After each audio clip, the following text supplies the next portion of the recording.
For decades, certain corners of the wellness world have pointed to a cheap, widely available mineral as a powerful tool for brain health and cellular function. A substance so ordinary it sits on pharmacy shelves for a few dollars.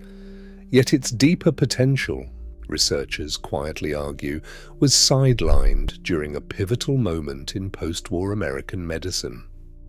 If the intersection of suppressed nutritional science and aging brain health interests you, consider subscribing so you never miss a video like this one. The mineral in question is magnesium, and the story of how it moved from the center of medical conversation to the margins is more layered than most people realize. Magnesium is the fourth most abundant mineral in the human body. It participates in more than 300 enzymatic reactions, everything from energy production to nerve signal transmission to the regulation of calcium inside cells. That last function matters enormously because calcium and magnesium operate in a delicate biological balance. Where calcium excites cells and triggers contraction, magnesium quiets them, acts as a natural gate, and prevents the kind of runaway cellular activity that accumulates into long-term damage. The pineal gland sits at the geometric center of the brain, a tiny structure roughly the size of a grain of rice. Ancient philosophers called it the seat of the soul. Modern neuroscience identifies it as the body's primary producer of melatonin, the hormone that governs sleep cycles, immune modulation, and antioxidant defense. What is less commonly discussed is that the pineal gland has one of the highest rates of calcification of any soft tissue in the human body. By middle age, calcified deposits are visible on brain scans in a significant portion of the adult population, and that percentage climbs steeply after 50. Calcification happens when calcium phosphate crystals accumulate inside tissue that was never designed to store them.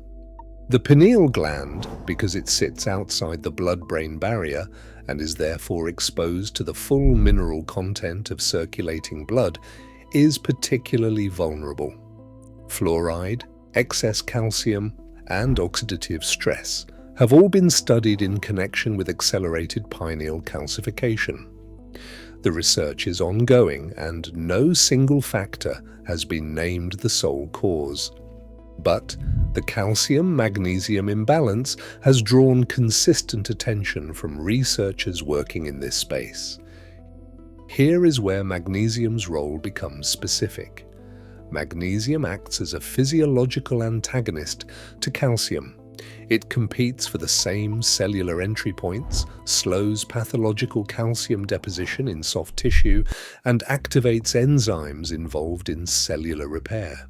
Several studies have found that populations with chronically low magnesium intake show elevated markers of vascular and soft tissue calcification. The relationship is not casual. It is mechanistic, documented in peer-reviewed literature, and has been replicated across multiple research populations.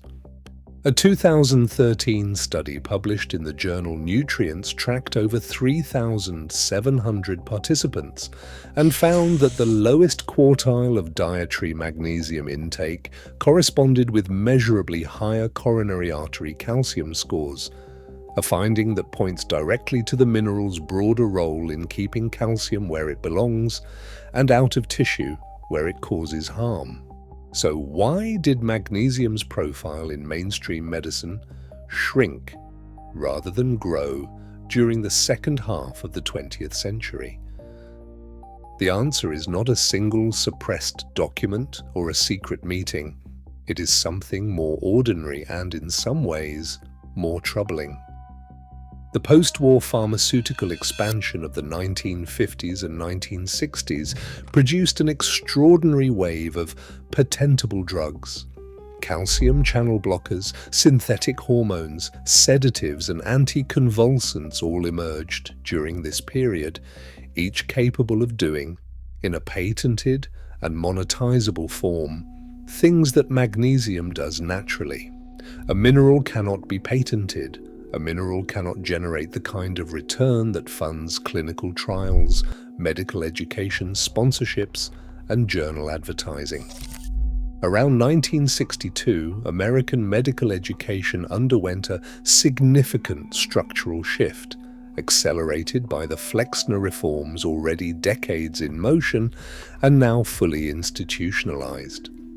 Nutritional biochemistry was compressed into a smaller share of medical school curricula.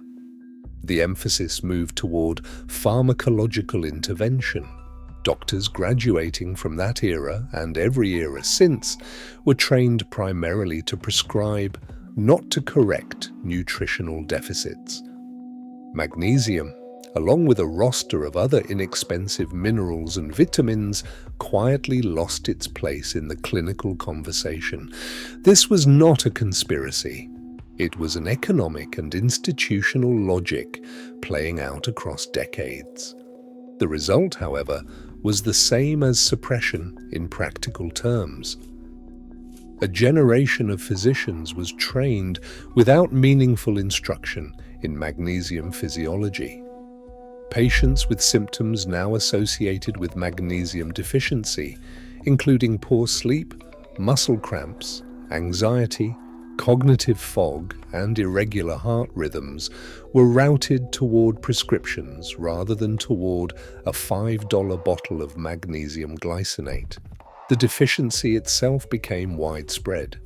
Government dietary surveys consistently find that a majority of American adults do not meet the recommended daily intake for magnesium. The current recommended daily allowance sits at 420 milligrams per day for adult men over 30 and 320 milligrams per day for adult women in the same age range, yet the average American adult consumes closer to 250 milligrams on a typical day. Soil depletion has reduced the magnesium content of common foods compared to mid-century levels.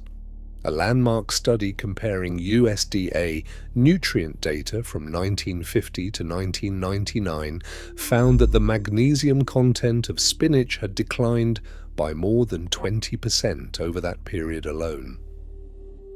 Processed food manufacturing strips magnesium during refinement. Certain widely prescribed medications, including proton pump inhibitors and some diuretics, actively deplete magnesium from the body. Proton pump inhibitors like omeprazole, prescribed to tens of millions of Americans for acid reflux, carry an FDA warning label specifically noting the risk of hypomagnesemia with prolonged use, a warning that many patients never hear discussed in their doctor's office. The gap between what Americans consume and what their cellular machinery requires has widened steadily. For people over 50, the stakes are higher. Magnesium absorption declines with age. Kidney efficiency, which governs mineral balance, also diminishes. The pineal gland, already accumulating decades of calcium exposure, operates in a body that is simultaneously less capable of maintaining the magnesium levels needed to counterbalance that calcium. Sleep quality falls. Melatonin production drops. The downstream effects, accelerated cognitive aging, weakened immune response, disrupted circadian rhythm, compound quietly over years. Not all magnesium supplements are equal. Magnesium oxide, the cheapest and most common form, has low bioavailability, meaning the body absorbs relatively little of it before it passes through the digestive system. Magnesium glycinate and magnesium threonate are more bioavailable forms. Threonate, in particular, has been studied for its ability to cross the blood-brain barrier, which makes it the form most directly relevant to brain tissue and, theoretically, to the environment surrounding the pineal gland. Researchers at MIT, including neuroscientist Guosong Liu, published findings in the journal Neuron in 2010 showing that magnesium threonate elevated brain magnesium levels in rats more effectively than other forms and produced measurable improvements in both short-term and long-term memory function. Results significant enough that clinical trials in human populations followed in subsequent years. None of this is to say that magnesium is a cure, a treatment, or a guaranteed reversal of calcification. The science does not support that claim, and responsible discussion of this mineral should not make it. What the science does support is that magnesium is essential, that most older Americans are not getting enough of it, that its absence has measurable consequences for the brain and the cardiovascular system, and that the medical culture, which should have kept it prominent, chose a different path for reasons rooted in economics rather than evidence. $5.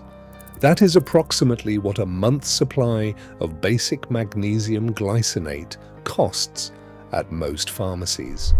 The conversation around it was not buried by malice. It was buried by margin. And for millions of Americans over 50 quietly losing sleep, quietly accumulating calcification, quietly slipping toward deficiency, that distinction may matter less than the simple act of knowing the mineral exists, knowing what it does, and deciding whether it belongs in their daily routine.